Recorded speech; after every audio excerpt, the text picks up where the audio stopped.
முருகா, என் அன்பு பிள்ளையே, உனக்கான வாழ்வு நிச்சயிக்கப்பட்டு விட்டது பிள்ளையே. இதை கேட்டால் நீ மிகுந்த சந்தோஷம் அடைவாய். உன்னுடைய துன்பங்களில் உன்னுடன் இல்லாத எந்த உறவும் உன் இன்பத்திலும் அவசியம் இல்லை.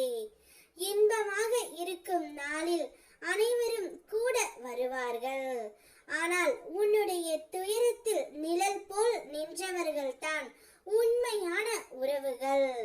நீ நம்பியவர்கள் கைவிட்டு சென்ற அந்த கடினமான தருணத்தில் கூட உன்னுடன் இருந்து உன் கண்ணீரை துடைத்தவர்கள், உன் மனதை தாங்கியவர்கள், அவர்களை உயிர் உள்ளவரை மறக்காதே பிள்ளையே.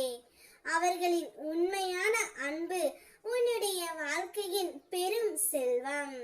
எல்லா உறவுகளும் வார்த்தைகளால் உருவாக்கலாம், ஆனால் துன்பத்தில் தோன்றும் உறவுகள் மட்டுமே நிஜமாக நீடிக்கும்.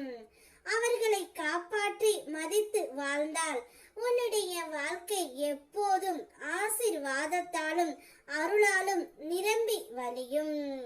உன்னுடைய வாழ்வு நிச்சயிக்கப்பட்டு விட்டது. நீ யாரை மனதார நேசிக்கின்றாயோ அவருடனே உன்னுடைய திருமணத்தை நான் நடத்தி வைக்க போகின்றேன். உன்னுடைய மதிப்பு உயர்ந்து கொண்டே போகின்றது. இன்று உன்னை நிராகரித்தவர்களே நாளை உன்னை நாடி உதவிக்கரம் நீட்டுவார்கள். நீ ஒருபோதும் தோற்கவில்லை பிள்ளையே. ஏனெனில் உன்னுடைய நல்ல செயல்களும் உன் சுத்தமான எண்ணங்களும் ஒவ்வொரு இடத்திலும் பதிவு செய்யப்பட்டு உள்ளன. அவை அனைத்தும் இப்போது உனக்கு நன்மை செய்ய உன்னை தேடி வருகின்றன. வாழ்க்கையின் ஏற்ற தாழ்வுகளை பார்த்து வருந்தாதே. இப்போது உன் வாழ்க்கை உயர்விலும் நல்ல மாற்றத்திலும் பயணிக்கின்றது. நீ ஆசைப்படும் வாழ்க்கையை வாழப் போகின்றாய். சில காலங்களில் என்னுடைய திரு பாதங்களில் முழு நேர பிரார்த்தனையில் உனக்கு ஈடுபட சக்தி கிடைக்கும். எப்போதும் நேர்மறை சிந்தனை உடையனாகவே நீ இரு. அப்போது உனக்கு நடக்கும் நல்லதை ஒவ்வொன்றாக நான் நடத்தி கொடுக்கின்றேன்.